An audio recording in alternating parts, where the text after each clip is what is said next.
Եվ ես ասել եմ, որ նորությունա, նոր եմ ասել, 2021 կամ 22 թվին եմ ասել,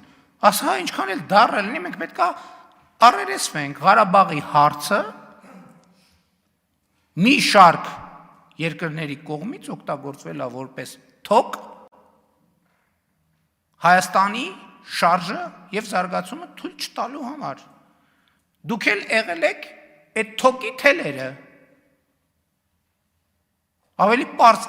ինչա պետք ավելի, ասում եմ, լսումներ հրավիրեք, գամ բոլոր հարցերի մանրամասներով պատասխանեմ։ Հա? Մեր ֆրակցիան այս բոլոր հարցերի պատասխանը գիտի։ Դուք այդ թոքի պարաններն եք, ձեր նախկին 3 այլևս բացահայտված, այսպես կոչված նախագահների հետ միասին։ Իրանք հո պետությունը առաջնորդելու համար չեն եղել։ Իրանք եղել են նրա համար, որ պետություն չլինի։ Եվ իրանք օրոք պետություն չի եղել, այլ իրանք թոք են եղել Հայաստանի պետության կայացումը թույլ չտալու համար։